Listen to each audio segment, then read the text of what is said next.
No, not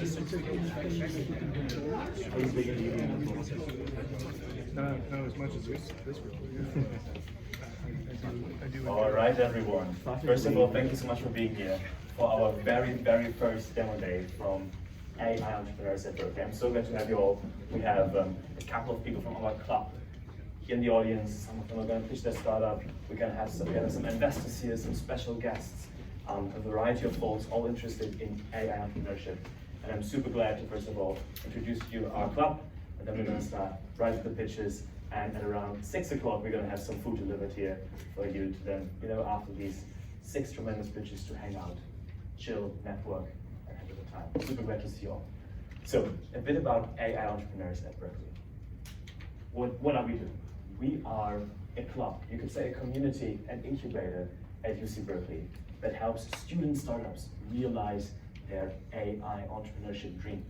Meaning, we help you start your startup, connect you to investors, to industry advisors, give feedback on your technical details and your entire product stack. Many of you here already know about this, so I'll go through this rather quickly. Another perk we have 9 fantastic VC partners who have helped us organize workshops, events with above 300 people in attendance, which is actually a record at the Haas Business School, and talk to startups in private office hours. We also have 25 advisors from industry. For example, from OpenAI, MetaAI, but also from McKinsey, who help you if you have any questions in terms of strategy to get you off the ground.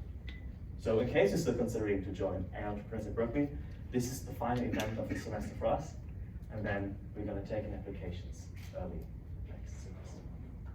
I'll hand it over to Drew to talk a bit about what do we do exactly on a weekly basis and what is this new innovative community all about. Yeah, thank you, Jonas. So hopefully many of you guys have had the chance to attend some of our weekly sessions already.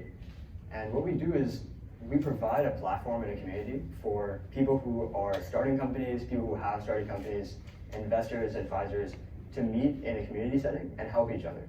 For example, we've had events in the past where speaker series come in and give advice about their own startups, about the work that they've done, so that people in the audience can learn from them. For example, like some of the VCs we have in the audience here, like shout out to Arash, who's come in and helped us multiple times. We've also had people have the chance to pitch their own startup ideas in a community forum setting so that they can hear feedback from the audience and even shout out things like, for example, I'm looking for an engineer who knows machine learning. Is there anybody in the audience here who's interested? So in general, what we do is on a weekly basis, we provide a community forum where people can work together and meet like-minded people, especially in the AI entrepreneurship space. So if that sounds interesting to you, whatever side of the table you're on, investor, founder, or anything else, we really encourage you to talk to us after to see how we can get you involved. Yeah, and it's crazy to us how fast this all evolved. Dhruv and I, we started this idea in end of last year. And where are we right now? We're planning a special event with Y Combinator. We're coming on to campus just for our founders, give them some insights on how to optimize their application and how to improve their current business next semester. Also, we have some really fantastic professors and advisors on board, like Professor Olaf Groth, who has helped us from the very first moment, Professor Ben Brown from the statistics department, and now even Stuart Russell, one of the top 3 machine learning researchers in the world. So we're very proud of what has happened so far, and from here, we're only gonna let this accelerate more exponentially than before. We also have a great, fantastic team that I'd quickly like to introduce. So my name is Julius. I started this together with Dhruv, and we are both super happy to have here. If you could quickly raise your arm, Anthony, right here. Fantastic. He's responsible for all the technical details.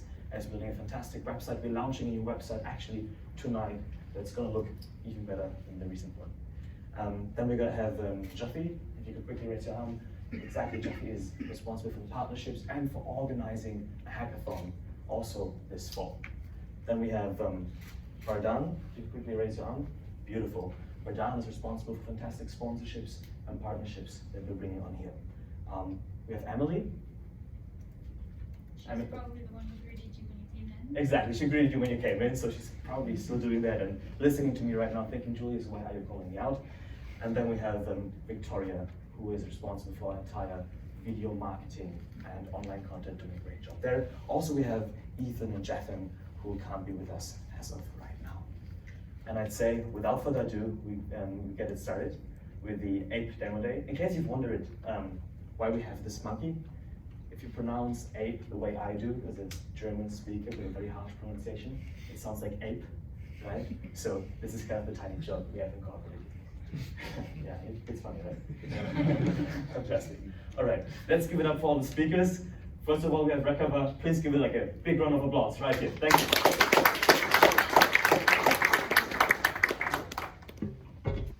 Thank you so much, Julius. So, here we go. Okay, starting off, I'm Thor, just like the comics, and I'm the co-founder here at Rekava.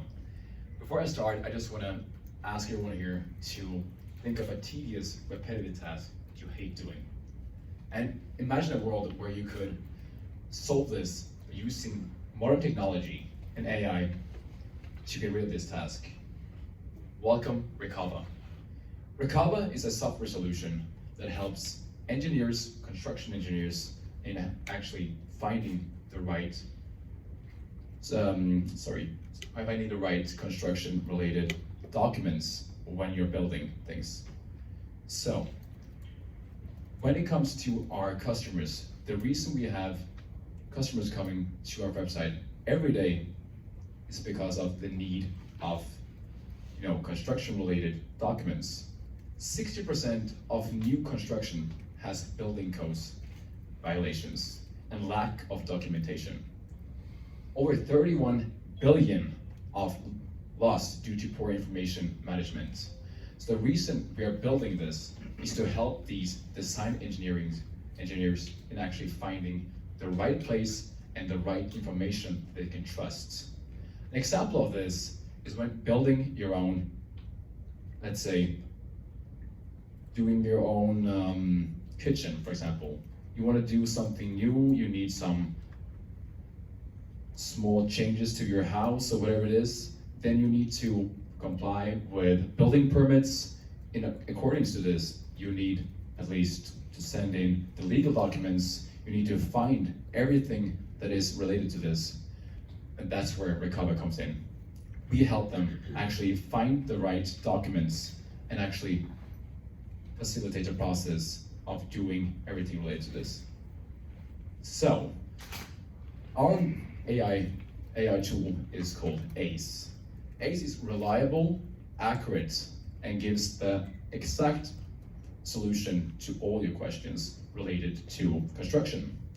So pretty much, here you can add a prompt and ask for example, how to build, let's see here, step design, structural engineering. You will get exactly where the source is from, so you know which source you can go from. Daniel here is a customer of us who came from Mexico, and he is using the program every day to find the building codes and get up to date on where to go from here. Moving on, the team consists of Fausan at the front here, who's been working over 10 years in the construction industry, working for all the multinational companies and even managing the buildings of the Singapore airports. So here you've seen the product and the problem up front. Prost and Martin is our technical team. They've helped us realize how much potential we can have and how fast we can actually build this. So by using all these talents and actually finding a solution to this problem, Prost and Martin have also built a company where they have hundreds of customers and generate millions of dollars where they actually find and deploy software solutions. Myself, I work for a company that I had to work with over 400 companies and help them find product market fit and raise over $100 million. So, moving on here, we are helping companies all over this space on finding the right solutions. The way we work here is simply by launching our AI solution last Friday. So we just launched and we have had 1,000 beta testers on helping us actually find the right product market fit. 8 customers signed up last week. Super excited for that. And yeah, pretty much finding all these difficulties and combining one equal solution. Our unfair advantage is our experience. Because of our 33 decades of combined experience in the industry, we have made a solution that helps find the right information and also deploy everything that we know of. We also have experience from finding and deploying natural language processing. So, first mover advantage is where we are going as well. From a $1.3 trillion market, which is the construction industry, we see ourselves going for the 10% market share, which is our bottom-up calculation of $4 billion. So we're super excited to hear from you guys and actually see if there's some interest in AI in the construction space. Since launching, we have had customer meetings and VC meetings pretty much every day. So we're not currently raising capital, but we hope to see you guys in your happy faces after this talk. Thank you so much. Thank you so much. Now we have a couple of more minutes for some Q&A. So before you sit down, no worries. If the audience has any questions, you have some time to answer them. And this is, by the way, your co-founder Farzan. You want to introduce yourself too? Hi everyone, I'm Farzan, I'm the CEO. I'm here for moral support. Yes. Any questions in terms of construction and Canva? Yeah. I noticed on your slide, you pitched this as the ChatGPT of construction. Is this a fresh language model or is this like a plugin for ChatGPT? Yeah, I'll answer that. So right now, because we're focused on getting to market with speed, we're using the OpenAI API. But that doesn't mean we're focused on that for the long term. We've definitely explored using other language models and we might even make our own. But right now what's important is that we test the market, we find the use cases and we build on top of that. But yeah, right now we're using the OpenAI API.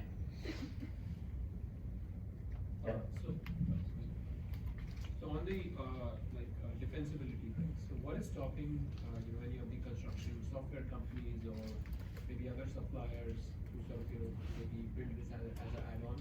They already have a challenge built out. What's your advantage here? Yeah, I can. Yeah, I think just first of all, the experience actually knowing what the customer wants and how actually this affects everyone, just by focusing on what are out there is not enough. You need to go to the first stage with it, which is where you need to find information. Because in the construction industry right now, we do see a lot of professionals using, legal documents from other places that are not reliable. So we need to find a place where we can have everything with sources and all these things. Yeah, and just to add to that, there are some proprietary information and data that we're building up. Basically how the construction engineering system works is that there are all these regulations and then you have a team of engineers that synthesizes calculations and answers. So we have a team of civil engineers that's building that, and that's our proprietary information, and we're using that pool of data for our defensible mode, so to say. How is it clear who's your user within the whole construction ecosystem? So there are owners, there are construction companies, there are contractors. Which one of these are your user at this at the beginning? Yeah, that's a good question. We don't know as well at the moment. So we just launched literally last Friday, and we want the market to tell us. And what we've seen so far is that we have people from kind of every segment. We have architects, urban designers, structural engineers, and even construction professionals as well. And what we're doing right now, what we're focusing on is talking to each and every single one of them to see what their use cases are and how we can scale. Due to being an early stage startup, we want to focus all our resources to what is the most worth it. But yeah, we we probably shouldn't share a little bit of the information, but we're seeing pretty strong use cases in the construction space, and yeah, we'll tease out more as we develop the product. Yeah. One more question. So transparently, I am a civil engineer, and after seeing your pitch, I immediately went online and signed up so that I could use this at work. Thank you. So use case number one. I'm really curious, your animation showed searching the code sets and pulling from like the ASTM. From your description in the beginning, it sounded like you were making it a product that allowed you to search the actual construction documents for a specific project. Is that a future functionality, or was I just misinterpreting? Yeah, so we're doing it in a couple of stages. The first stage is we're going to train our model based on publicly available regulations and codes. Because right now even that's hard to find and organize and explore. But the use cases that we've seen is that companies want their own driver or like their own model to train their proprietary information on. So that's a direction that we might explore as well. We might be doing both, but yeah, only time will tell. Yeah, maybe if you want to add anything. No, that's good. Perfect. Then let's give it up again for Ricardo.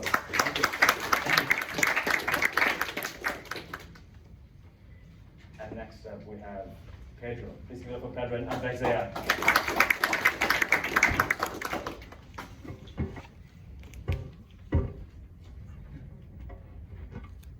Cool. Hello, my name is Pedro. This actually started as a machine learning security company. We realized that the market wasn't big enough for that. We were building something that very, very few people.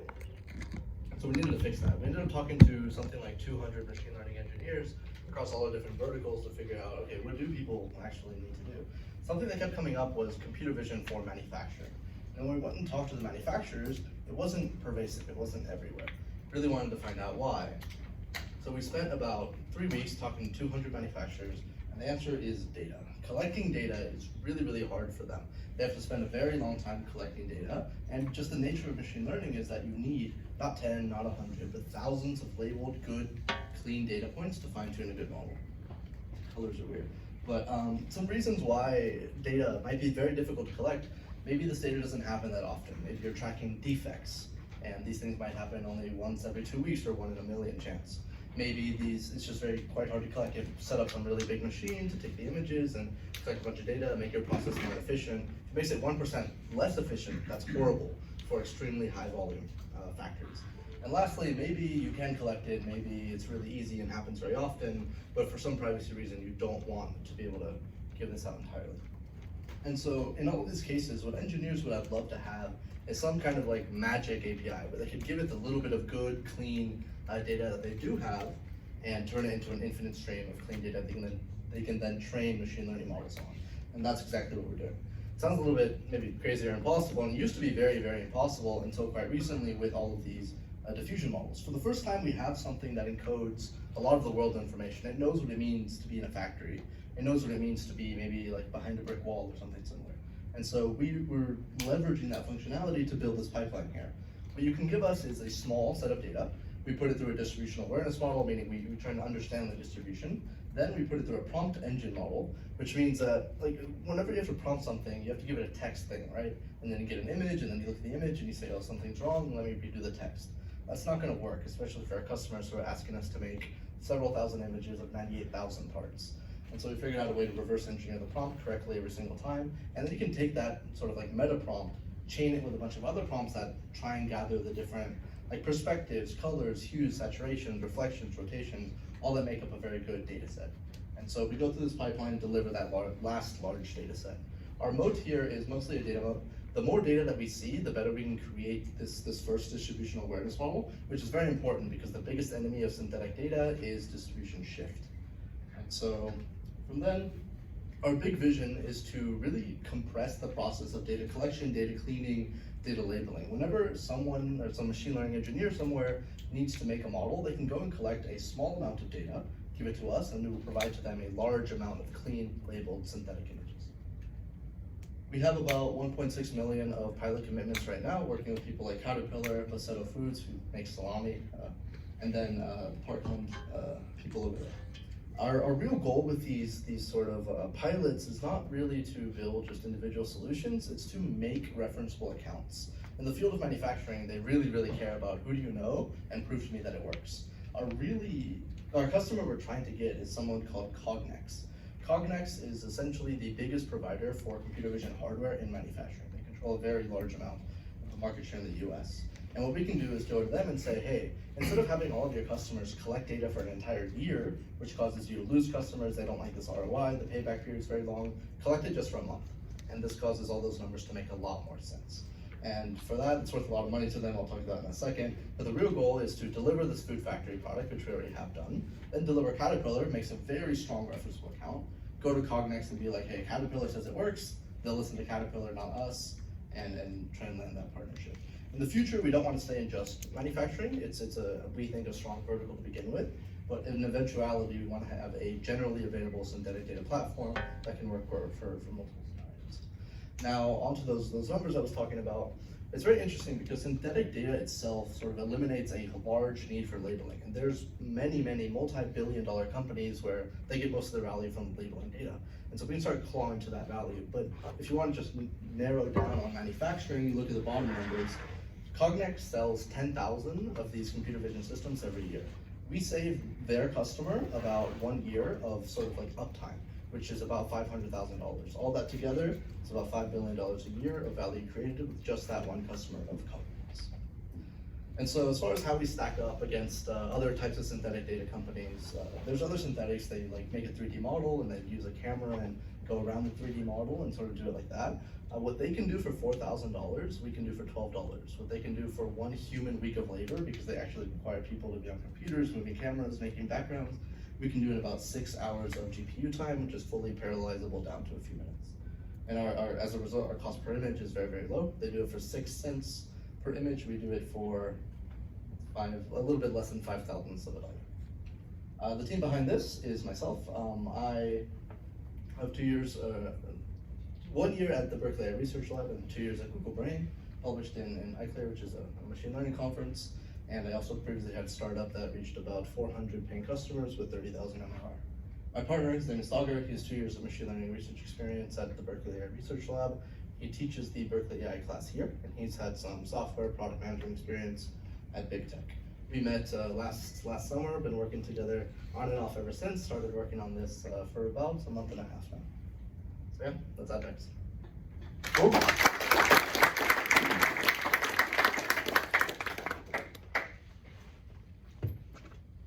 Yeah, please, in the back there. Hey, so I was a machine learning engineer before, and this is definitely, a big problem. How do you create more data out of what you have, right? So I'm curious in terms of the experience of the customer, right? Who will be using this? Do you have an experience defined already? Yeah. Oh yeah. So I'll give you the Caterpillar example, because that's our main focus right now. Their problem is that they have some very good sorted inventory, and then they have some very good assembly process. Both of these are fully automated. What they don't have automated is someone in the middle that picks the parts for, let's say, like the excavator that they're building that day. They'll pick those parts, put them on a table, have a list of all the parts that need to be correct, and they will go and look at the part, check it off, look at the part, check it off, and so on. They don't make they don't mistake a they don't mistake a washer for like a nut or something. They mistake a 1/2-inch washer for a 1-inch washer.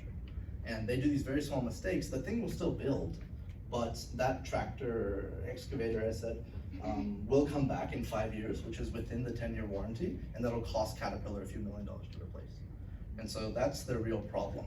As far as what we deliver for them, we deliver the data. They give us very little amounts of data for each part, 98,000 parts. We deliver to them both a ton more synthetic data and also a model that identifies these parts. I see. Thanks. So it makes a lot of sense to pick your big beachhead in manufacturing, but I'm curious about how you plan to expand this, and specifically, is the core of this company hinged on computer vision? Because I can think of a lot of different industries that would love to solve this labeling problem, but I mean, politics, some economics would love this kind of stuff. Like, how limited is your expansion beyond manufacturing? Okay, so beyond manufacturing, there's a few different areas. There's healthcare, there's robotics. Right now for healthcare, people have MRI images. They want to make models that can detect different things, maybe detect cancer, but they have to go get the approval of the patient. It's very slow. What if you can get the approval of 1,000 patients and generate the rest of it? For robotics, they literally set up like classrooms of robots to collect enough data to make good models. What if you could do that, but only for a month and get enough data to work? As far as expanding outside of images, there's a bunch of companies. If you're talking about like text or numbers, Yep. there's a bunch of companies that do that already. Maybe Gretel AI is one very popular one, but we'll stick to images. A couple of questions. So one is regarding the regarding this model that you use to generate these images, right? Synthetic data. It seems like the model understands what to generate, right? If it understands that sort of then you have already built the model to detect the text. If so, in a way that I'm just wondering like where is that understanding coming Yeah. from? That's one. Second is if I'm like leading Caterpillar or something, I'm very much concerned about a highly accurate model versus cost. So cost comparison is there, but I don't want false positives, negatives, right? I want to reduce that versus compete on cost. Yes. So what?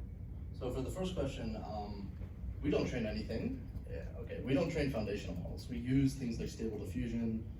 So that's the backbone that we use. That's fully open weight. The reason why that knows what things are is because it's been trained on an incredibly large amount of images. It has this information encoded. Just like ChatGPT knows about many things, Stable Diffusion knows about many pictures. As far as the sort of like accuracy goes, that's true. The only way we win is by making highly accurate models. The only way that you make highly accurate models is by having a lot of data.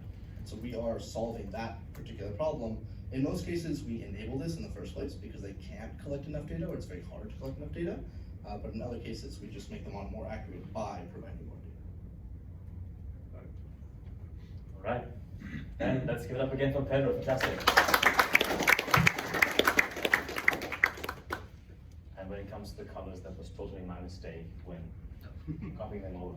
You handled that very well. Thank you. All right, next up we have Alter, and let's give it up for Rita. Thank you.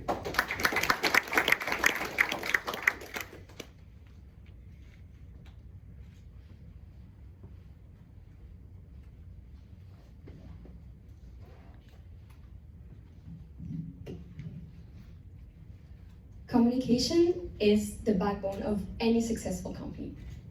In this world of remote work, of digitalization, of the constant increase in the number of tools that we use to interact, communication has never been more important in the workplace. Do it well and you can have a 20% increase in productivity. Do it wrong and this can significantly impact your costs and your revenues. For instance, employees spend up to 30% of their time just managing all the information they receive on a daily basis. 18% of sales are lost due to past deadlines or misunderstandings in the communication workflow. We believe that this is a huge problem for productivity, organizing all the received communication. This is an easy, repetitive, and time-consuming task, but it's also one that can be automated. This is why we built Alter. Alter is going to be your best friend when it comes to organizing and processing all the information you receive on a daily basis. This means that Alter is going to integrate and centralize all the communication tools that you use in one single place. From there, Alter is going to create visualizations for you in terms of priority or category or the different duties that you have in your job position. Alter is also going to allow you to go a lot faster by providing summaries, extracting action points, or analytics. Stop wasting time looking for information, as Alter is going to allow you to find this information just using natural language. To access this service, we're going to rely on a tiered pricing, subscription-based model to allow our customers to pay for what they need. Those customers that we want to address are small to mid-sized companies in the tech industry and in the Bay Area. We believe that those companies will eventually need an AI strategy to manage their communication. Those customers are tech-savvy and have a high potential for revenue. Within those companies, we want to first start by targeting the sales teams in those tech companies, because from our research, those are the people that need this product the most. We want to have a strong branding for this company. First, a security branded service to reassure our customers when it comes to their data and data privacy. And second, very strong branding to acquire new customers and to differentiate from the competition. Our position in this market is that Alter not only will allow you to have a faster experience when it comes to managing your communication, like Superhuman does, but the real strength of Alter is that it's going to work cross-platform, meaning that it's going to integrate all the communication tools that are used within the company, and not only the Microsoft Suite, for example. Another differentiator is all the features that are cutting edge and advanced that we offer and that do not exist, such as the automatic prioritization of all your communication or the natural language search. But what truly differentiates Alter is our vision. We want to be one of those companies, the next AI era, that are going to really disrupt deeply the way companies work by allowing them to skip a step in the way that they work.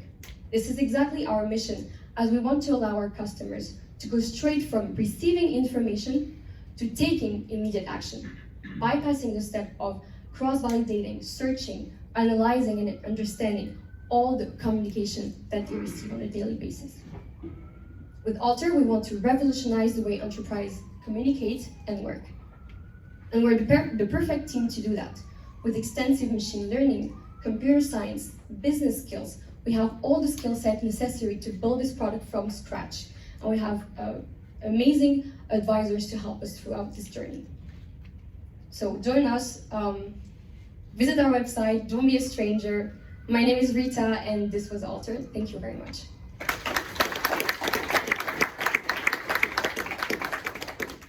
Thank you so much, Rita. Let's take some questions from the audience about Alter.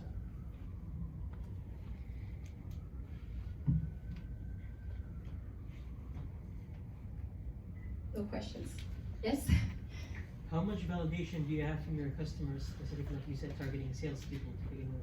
Yes, so first we didn't know who exactly needed this product the most, so we were very broad in all the people that we interviewed, and when we saw in the survey, in the discussions that we had, that salespeople really have this problem, we focused more on what they needed, and that allowed us to understand their needs better, and this helped us also redesign some of the features of the product to really fit with their needs. Yes? Do you plan to integrate it into like a CRM going forward? Or is that just, because that adds on to like the aggregation bit? Or like, is it for now just a place where different messaging tools are aggregated? So it doesn't have the same purpose than the CRM. It's really a tool to help individual employees in companies. So it's different from a CRM, but it's similar in the sense that it's going to aggregate different communication tools.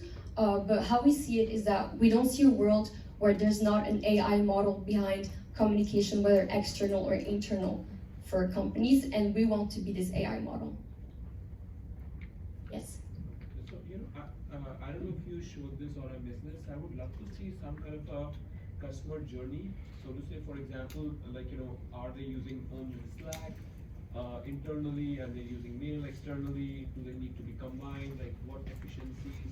Like, how many tasks they have to go back and forth? I would say, adding that here, that I would love to see that. So, Yes. Bringing the problem up. Okay, thank you. Any other question? All right. Thank you very much. Thank you so much, Rita.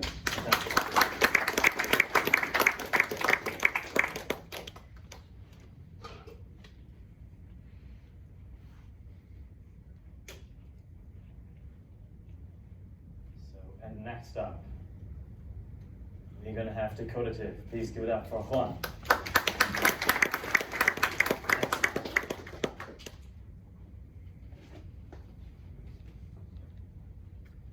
Okay, so hello, my name is Joan. I'm the CEO and founder at The Collective.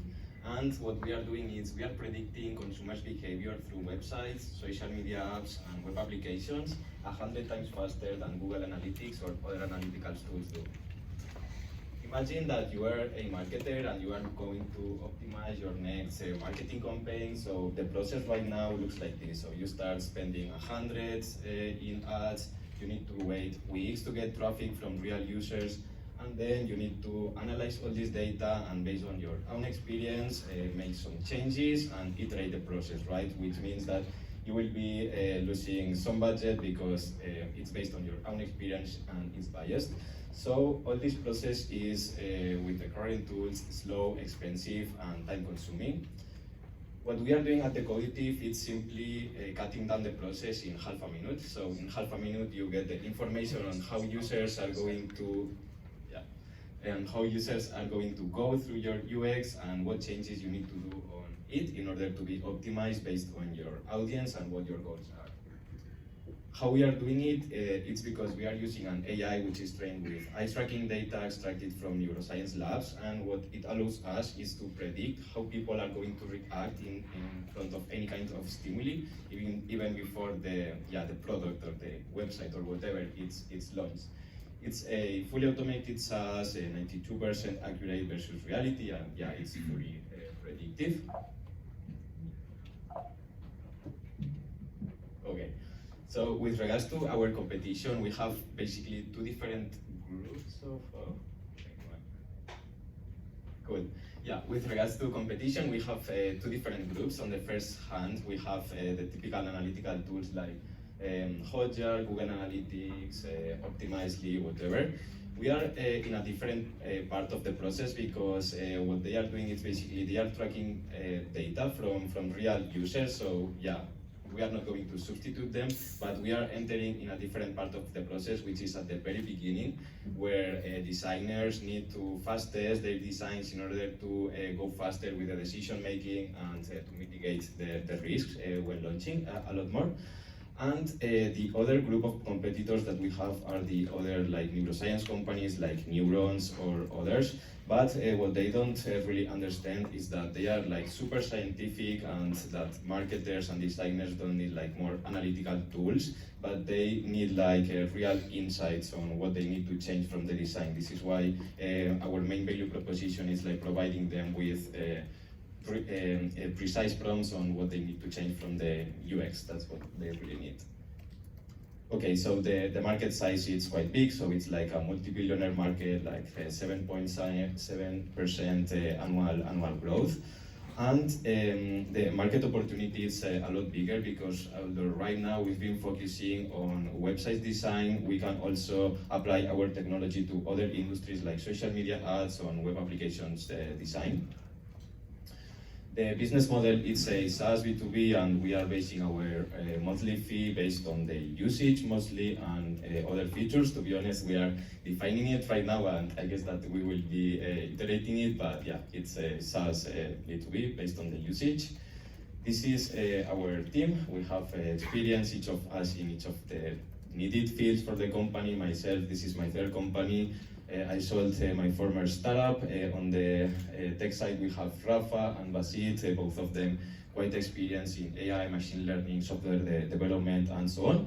We have Elena, who is our CMO. She's quite experienced in marketing, like leading teams in McDonald's, Nestlé, and other companies, and she has experience in e-commerce, digital marketing and user experience, which is what the sector we are actually. And on the neuroscience side, we have Steph, and she's advised by a PhD in neuroscience from Spain, who is called Jose Manuel.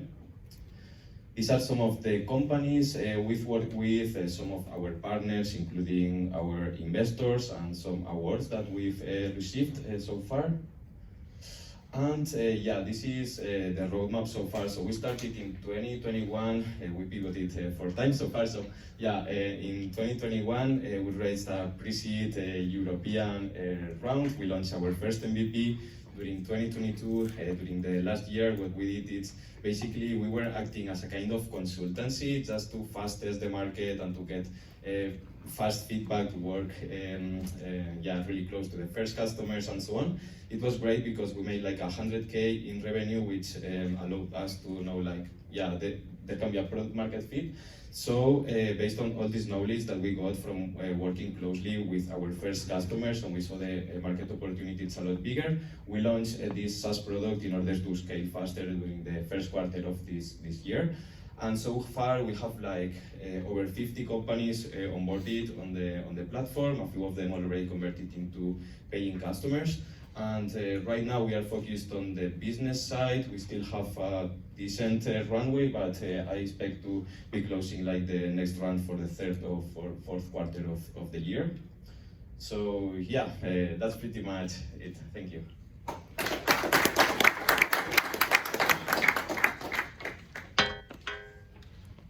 Yeah. So if you have any questions, we'd be happy to hear them. In the back there, yeah.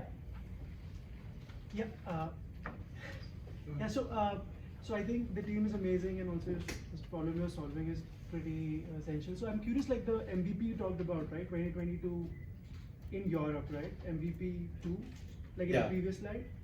So I'm just curious, like what did you exactly do in that MVP 2022? Oh, okay. So that MVP was basically buying a subscription from our competitors and building the reports manually and trying to work closely with the clients in order to see where our competitors are more strong, where they are weak, and where we can fit into the market. So yeah, that was actually our MVP, just trying to move faster, to fast validate the market and to define the future SaaS, thinking of my mindset in 2022. Yeah. Okay, thanks. Yeah. I didn't quite understand your solution or who you're targeting. At some point you mentioned that you're optimizing website or UI design. At another point you mentioned that you're helping marketers do better marketing. So on the first part, like launch start, optimizing, those people are doing that. On the second part, there's a whole set of other products. I didn't quite understand who are you targeting with what solution? Okay. Let me. Yeah. So I don't know if it's quite visible here. So basically, how our product works, it's imagine that you are the designer, okay, and you want to fast test the design in order to make the decision maker the decision making faster. Oh, thank you. Well, no, and to mitigate more the risk before launching. So what you are doing is you are uploading your UX in our platform. You are defining who your audience is, like ages, regions. If you are analyzing a landing, what goals you have to strengthen the brand or to increase conversion, whatever. And based on all this information, this is the output that you get. So. Yeah, right here, what we are showing you, the first output is your UX with attention heat map showing you where people are going to focus. This is a kind of predictive hotjar. Then the second image is showing you like the customer journey map, how people are going through the UX. So first they are focusing on the guide, and they are going to the title, then to the call to action, whatever. This is really important for the designers because when they are designing something, they want to bring you through the UX in a specific way. And below that, it's not visible in this image, but we are also showing like some neuroscience metrics, and in order to show them in a disaggregated way where the design is strong, where the design is weak, and on the top of that, and this is what is written here, but it's not really visible. What we are doing is we are combining who your audience is, what your goals are, and all this analytical information into really precise prompts like, okay, you need to change this color, or you need to increase the font size this much, or you need to increase the space between the image and the button this much, stuff like that, in order to be perfect, according to your audience goals and from a neuroscience perspective. Yeah. So it's a static analysis of it, it's not that experimental. Yes, correct. Yeah. Yeah, thank you. All right. Thank you so much. One.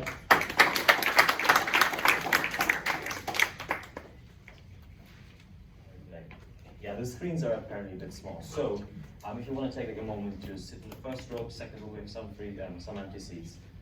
Might make sense for some of you if you have difficulties reading the slides in the back. All seem to be okay. All right. Then I'd love to present to you next up, Biomonatic. Please give it up for Biomonatic. Thank you so much.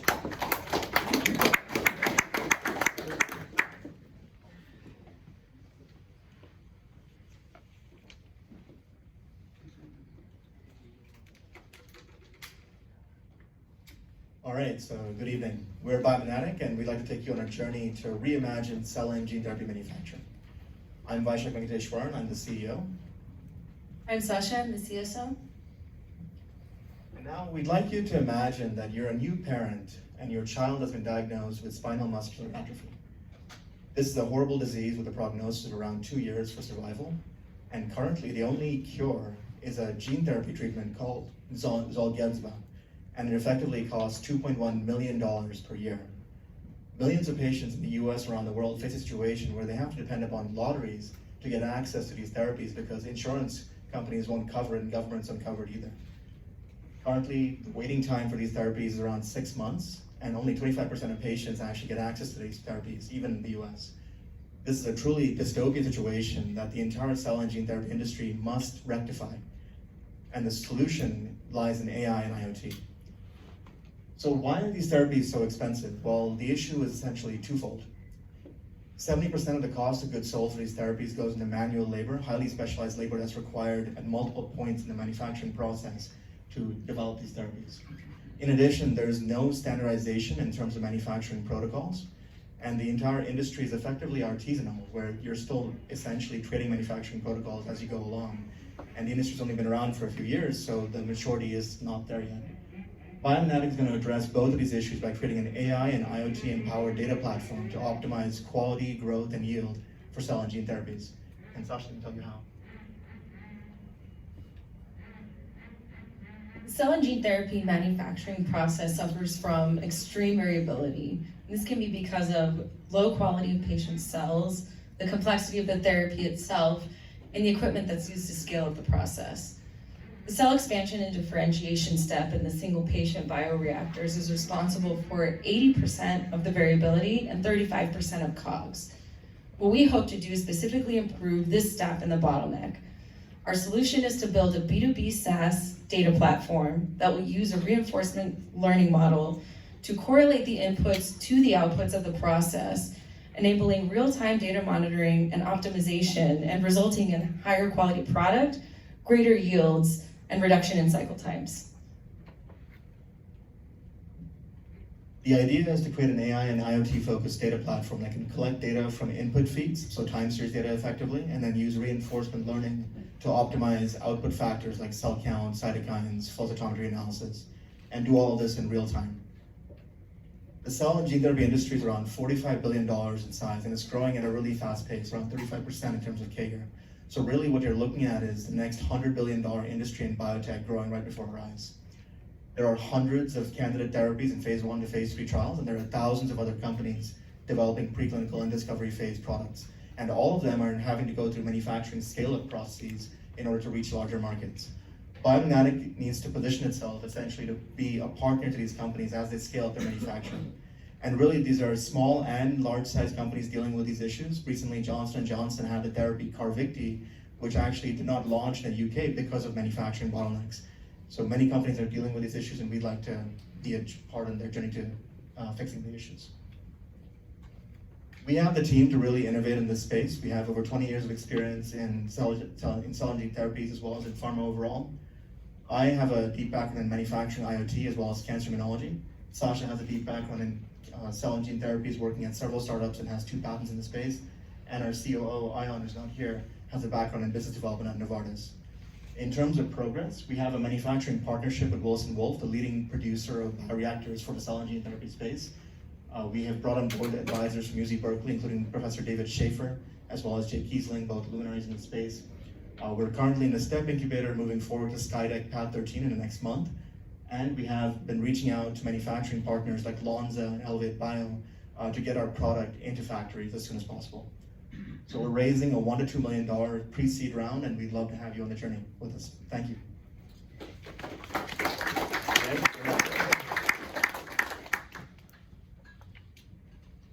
Any some questions from the audience?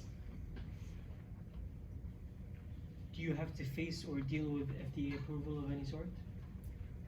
No, we're positioning ourselves as a research tool for manufacturing. So the FDA process and approval for IND and manufacturing will the responsibility will fall on the client. We're just here to enable that process.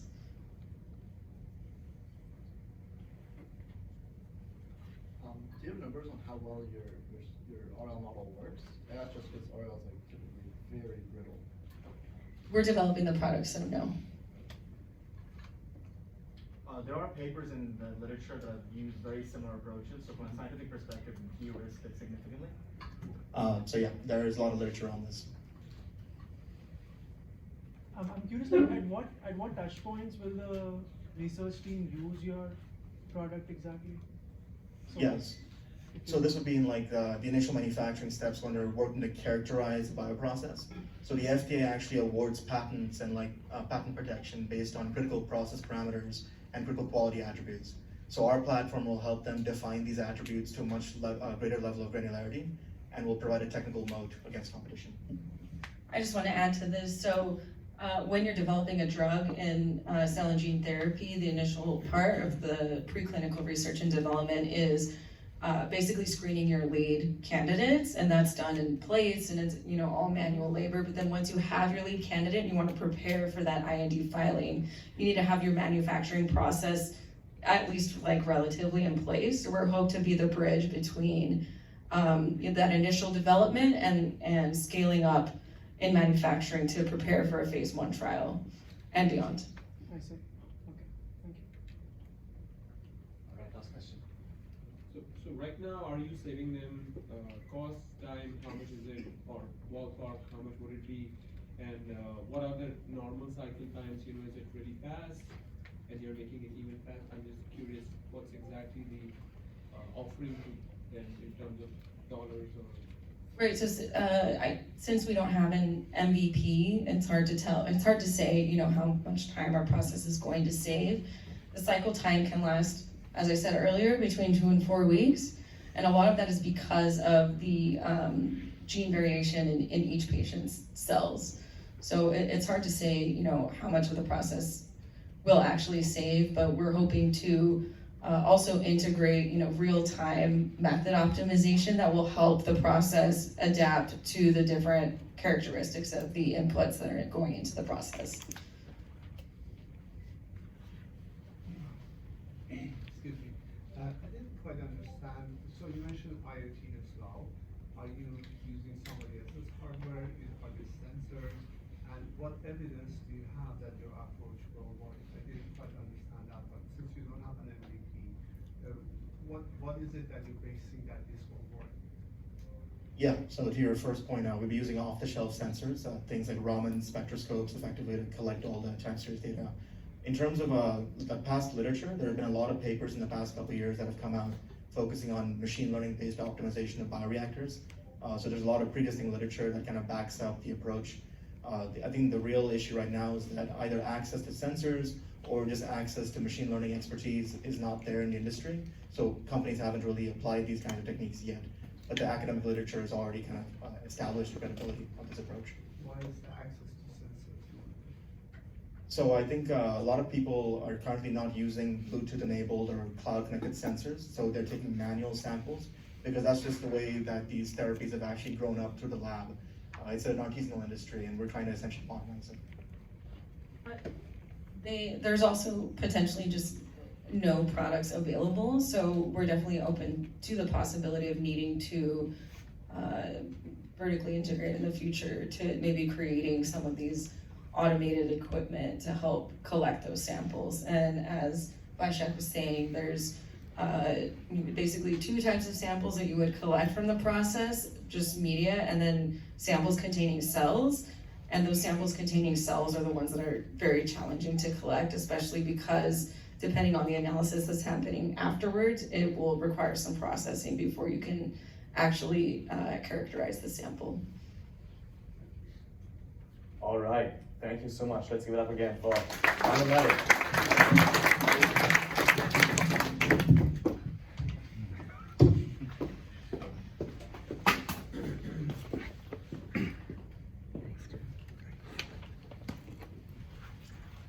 All right, and surprise, surprise. Also, Drew and me, we're also pitching something here, and it's going to be about Brutus AI. We want to make sure your data never betrays you again. So let's start with us. I'm Julius. And I'm Drew. And we are friends and co-founders of this thing that we call AI Entrepreneurs at Berkeley. More than that, we are also machine learning and parallel computing researchers. And we've recognized that there's one pain that kept us up for nights, and it's data cleaning. Instead of actually building our models, we spend 6 to 8 hours just by aggregating unstructured data like this to just create like a simple world map and not even starting to build our first model. So we set off and of course collectively looked for solutions to kind of eliminate this omnipresent nerve-wracking pain that all data scientists in this room must have felt in the past. And when we look at these solutions, they're basically 2 buckets you can put in them, right? The first one are those no-code data insight solutions that are popping up everywhere here and then. But the problem is, first of all, you have to learn a whole new interface every single time. And secondly, you're very much limited in terms of what you can actually look at with these data sets, with these tools. And the other side are those standard extract, transform, load models. And some logos you might recognize here, but think about it as like being forced to learn Python, R, SQL, and all these tools. But of course, if you can't do that, or if you're time constrained, it doesn't work. This is where large language models provide a paradigm shift to push the frontier of what's possible in data science. And this is why we built Brutus AI. Yeah, Brutus is the first GPT-driven data science copilot that lets you 10x the process of data cleaning. So what does this actually mean? Let's start with a demo. Do you guys remember that data set of a bunch of countries that we took so much time to visualize? So if you take a look, in our first proof of concept, this is visualized here. You can see there are many, many, many rows. There's a lot of columns. And it's hard to understand what's happening. But after just one click, you see some suggestions recommended on the left-hand side. The first one says, show the population and GDP columns in millions. And after hitting C script, you can see exactly what the machine wants you to do. It's structured by code. And after hitting run, just after a few seconds, the population and GDP are adjusted accordingly. So what this lets you do is, without even taking too much time to look at the data, you can see intelligent suggestions recommended for you. And after reading through what the code is doing, you have the capability to run these solutions with just a few clicks. Now on the right-hand side, as you can see, there's a chat bar. And this is our natural language interface. What this lets you do is input text like, for example, asking questions about your data, inputting prompts to your data, saying things like, what country has the highest average population? And after just a second, the database is queried, and using intelligence, this question is answered. And finally, we've built out a graphical interface that lets you not only interact with your data, but get insights from it. So for example, you can see here that CO2 emissions per capita 2021 was visualized just after a second. So what does this actually mean? We are making it possible for you to increase the speed of your data cleaning process by over 10 times. You can see it visualized, you can deal with the interactivity, while still retaining the control that you would potentially give up by using language models. And we're doing all of this, hopefully, by building out an interactive UI that is not only powerful in terms of speed and control, but also is intuitive. So let's talk about our go-to-market strategy and next steps. And after conducting a bunch of user interviews, we've defined our very own specific niche. We're gonna look at mainly data collection companies. What does that mean? Those are climate tech, agriculture tech, or smart city tech companies that collect data which is not proprietary, meaning we can use it and feed it back to train our model and don't have, at the first step, become HIPAA Type 2 compliant, which would be necessary to then later dive into fintech and medtech, right? And there are a couple of more reasons why this makes sense. Firstly, when we have developed our web app, we can target individual data scientists in these companies, because they're oftentimes very data heavy, but don't have the resources for the data scientists to extract all the data effectively. Also, we also have data science consulting contracts to help us ideate and work on the model further and collect more data. But there's more. We're also establishing a partnership with Moonshot AI. You don't know Moonshot AI, I understand that, but it's an Australian company that works with the Australian government and has helped them predict the COVID cases and collects hundreds of data in gigabytes of weather, climate, public health, and we can use their data to fine-tune our model further. Then, if we look at phase 2, we want to integrate with all the existing data platforms like Oracle, Azure, so far and so on, because we understand that there's an existing infrastructure that we cannot compete with. No, we rather add an important layer on top of that. And then, in phase 3, we want to build customized Kubernetes enterprise solutions to dive into spaces like medtech and fintech, but this will take some time to get compliant. Yeah, let's talk about the traction and who we've talked to. So a lot of the interviews that we conducted with industry experts have shown a pretty significant amount of interest. People at YouTube and Instacart said, build this today so that we can use it. And a director of CGen even said that this could help save lives. Also recently, a VC on Twitter tweeted, is anybody working on an AI copilot for the next-gen data stack? Which is effectively exactly what we're building. This is a quick overview of how we envision our subscription model to look like. And although this is not decisive yet, it might give you a good insight on how we envision this to work. We want to build up our web app and our plugins, and then have 3 tiers for different users and different types of companies to work with us, which are going to be limited by the number of users, the calls you can make to the model, and the support you would get. And how big is this opportunity? The opportunity is huge. The data cleaning and the data insights market is growing at a CAGR of over 30% until 2026 to reach a total TAM in 2026 of over $28 billion. And this is where we envision ourselves to be.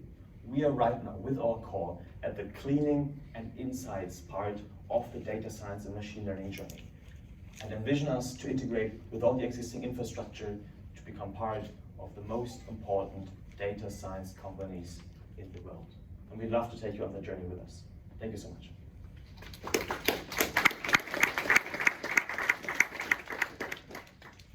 Yeah, any questions? Yeah, please. Is your source data structured or unstructured? That's a great question. So an analogy for what we do to the data is, imagine that an agricultural technology company comes to us and hands us essentially a handful of mud in the form of data.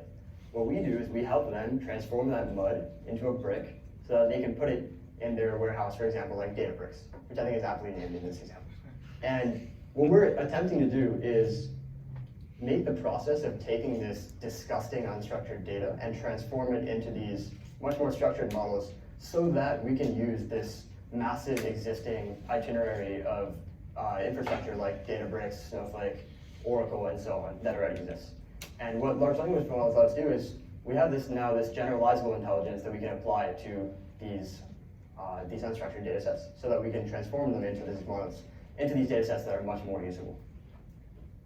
So, continuation of that. I liked your example of like the population, world population, right? Yeah.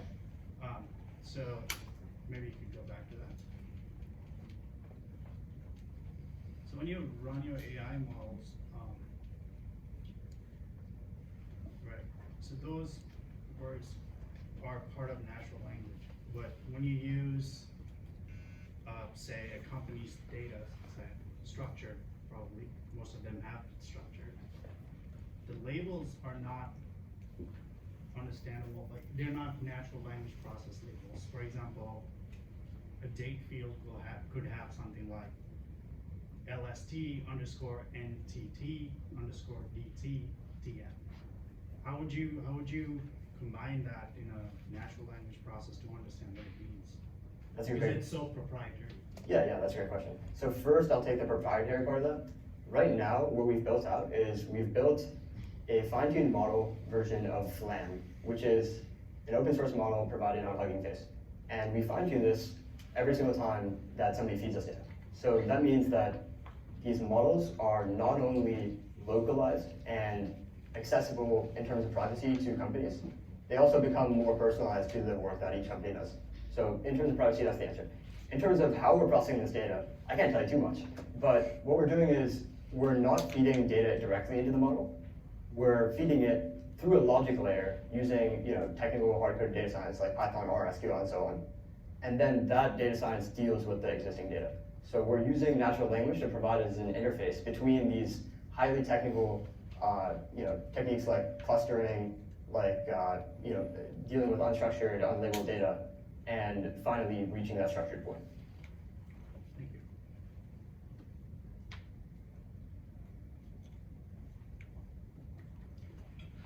What is the state of the product at the moment? That demo was kind of cool. Yeah, so we're building out the web app.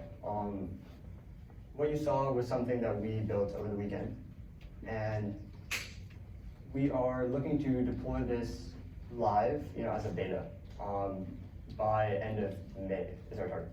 And in terms of development, Joyce and I were doing all the work ourselves so far, and yeah. It's kind of awkward to end one's own Q&A session, but I think that's what I'm going to do with respect of time. So thank you so much for all the questions to us. And yeah, let's on to the next participant here.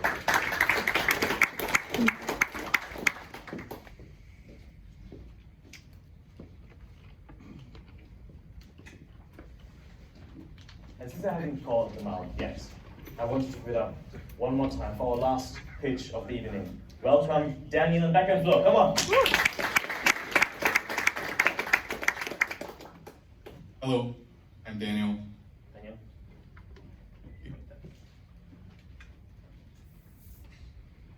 I'm the founder of Backend Flow.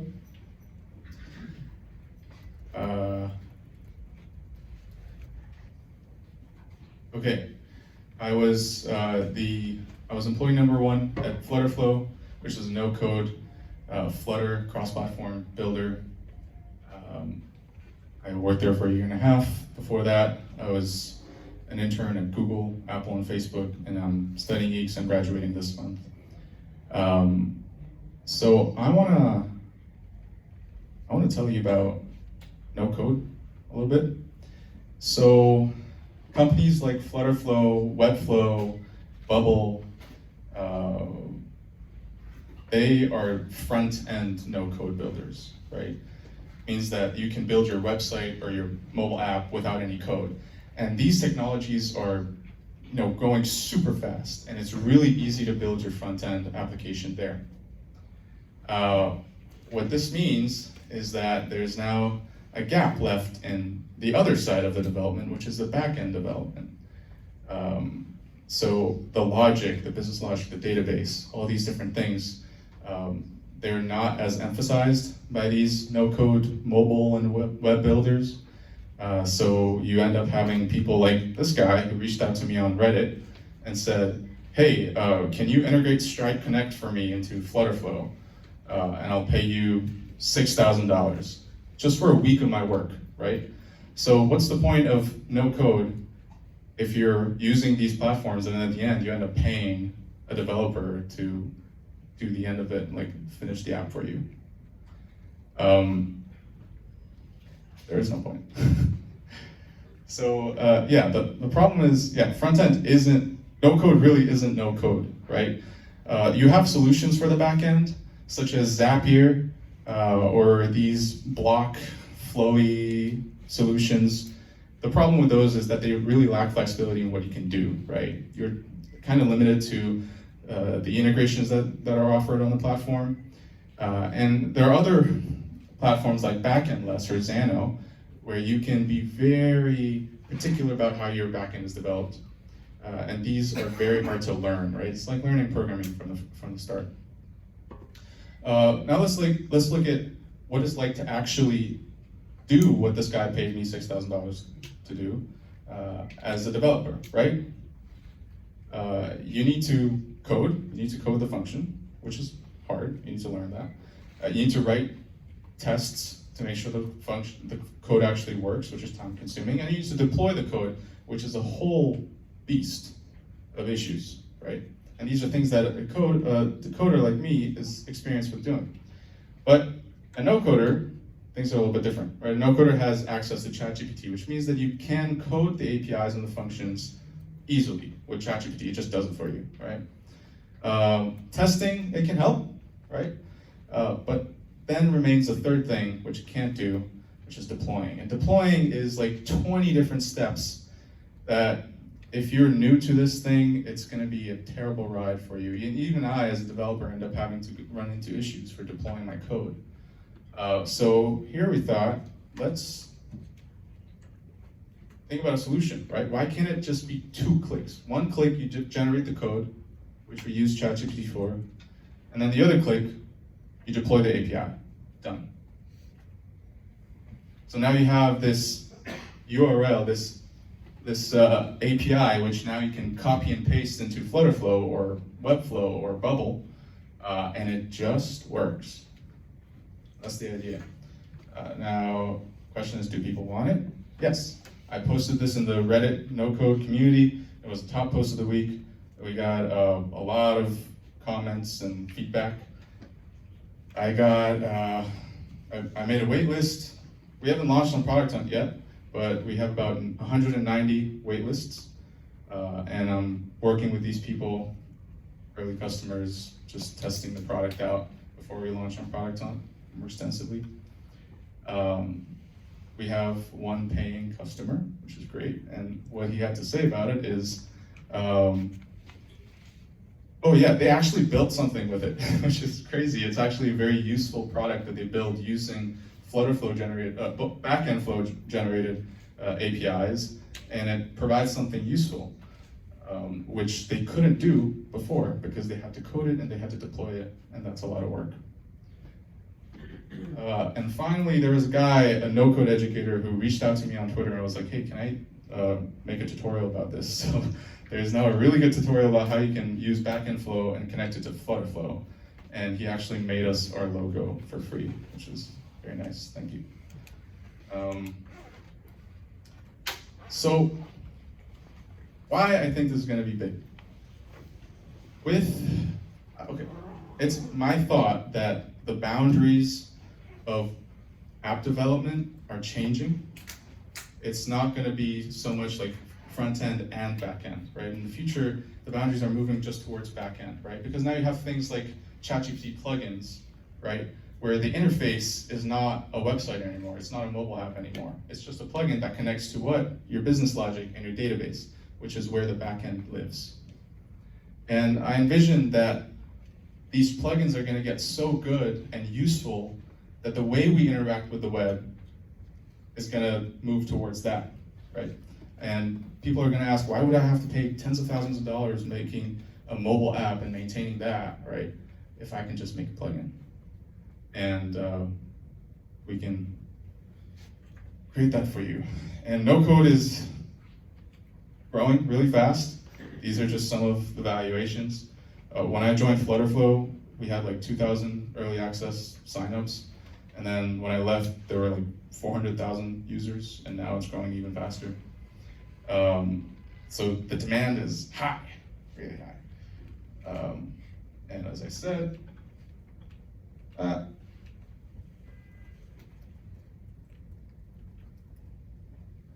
laptop froze because of just how amazing this is. The future is ChatGPT. I talked about that. So from having talked to customers, this is our product roadmap. They want more features. They're very angry at me because my product isn't meeting all of their demands, but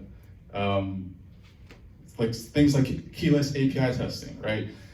You can rent an API key from our server instead of going out and signing up for a bunch of accounts. You can interactively debug with it. Why is my function not doing this, right? I want it to do this. And then it just does it for you, all with plain English. Firebase integration, right? The whole point of this is that you connect to databases. Right now it doesn't do that, right? Superbase. So we're focusing on a couple of verticals a couple of parts of the back end that no coders really use and like, and then we're gonna move on from there. And then here's another cool idea that we're gonna implement. It's called GPT is all you need for back end. This is not something I made. It was done by Evan Mays, who was actually in the same class as me, interning at Facebook 2020. Very smart guy. But at the Scale AI hackathon, he made a hackathon project that said, hey, what if we put the whole database in a ChatGPT prompt? All of it. And then the API, the backend function that you're writing, is actually just modifying that prompt and then making it into a new prompt, which is crazy to think about because now you don't need databases, you don't need functions at all. It's all imaginary programming. And this is actually really useful for no-coders because a lot of no-code is about creating MVPs and creating demos. So having a way to let us instantly build you a database without you having to go and sign up for Google and Amazon and this and that, it works, right? You tell it, I want a database, I want these functions, like create a user, change my user information, or any function, doesn't matter, it doesn't have to be defined, and it just does it, which is great. That's our ultimate vision. You come to Backend Flow, you make a project, define a set of functions, test them, and we give you an API connect to your no-code platforms. But in the future, we want to be a way for you to make no-code apps in general, right? With plugins coming out, we want to also support plugin generation. So, in 10 years, when the software industry is just infrastructure and no SaaS because SaaS dies, and then billions of customers, the billions of customers can make plugins by just thinking about it, which is crazy. Pricing and TAM, not important. Backend Flow. Thank you so much. Great. I think you win on that vision. Thanks so much. All right, this concludes. Do you have any questions? Oh, that's all right. Of course we have questions. Forgot about that. I'm just hungry for the pizza. But yeah, some questions for the audience. I'm also around here afterwards if you want to ask any questions, if you really want pizza. But, yeah, go ahead. Are you trying to target sort of developing a backend in some specific, like Node, Django, or is that sort of not relevant, or are you also trying to have the option to do any backend framework? It's a great point because I thought that no one would care what you develop this in, but when I'm talking to customers, they want to know exactly what their backend is developed in. They want to be able to look into it, right? Even if they don't necessarily change it, but having that observability is important, right? So right now we're just starting with Node, but we're gonna have more capabilities when we grow. Yes? Love the idea, but how do you validate it? I mean, ChatGPT, Copilot get it wrong a lot, Yeah. right? Like, how do you do guardrails on this? Yes, also a great question. There are a lot of ways that this could go wrong, right? The data is trained up until 2021, right? So essentially it could come up with an API, external API call that doesn't even exist, right? So part of it is get new data. Second part of it is create tests and validate it automatically, and then use that to improve the code, which is part of the auto GPT movement, right? The agents, right? So we're gonna incorporate agents. Right now they're a little bit bad, but I'm gonna make it better. And yeah, part of this is you should not know how to code or read code in order to get it to work. So it's paramount that we get it right. Like, that's why this is really difficult. It's not just like, oh, generate this code and deploy it. Yes. Yeah, thank you. I think one of the main challenges with no code is it can get you to 80%, but that last 20% is incredibly tough. Yes. Just because people often have very specific customer needs. You might have a manufacturing company that needs a very specific app that no one else can provide. I'm curious how you might get around that. That is why Backend Flow exists.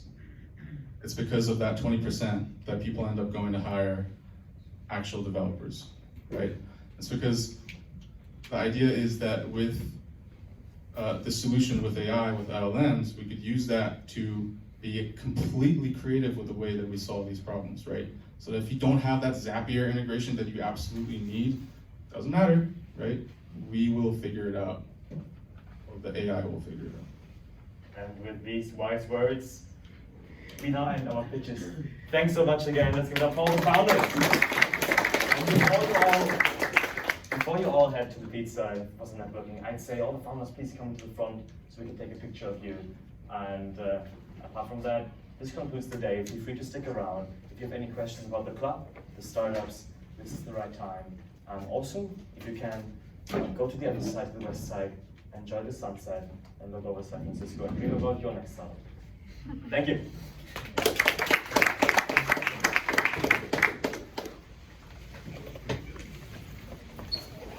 All the founders, the front of these. If we get one of our two brilliant photographers, yes, take a photo. That would be amazing.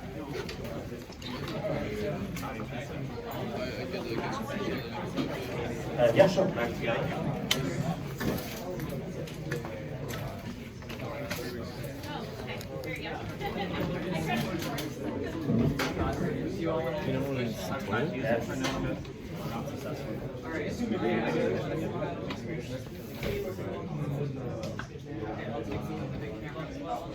Hey, look at the camera. Drew. No, like Oh, hey, hold on. Oh, hey. Come here. You want a pizza? I was already Car is also lost. You want a pizza? Perfect, thank you so much. And the 8th team, everyone in the black hoodie. Jeffrey, Emily. Okay, one minute.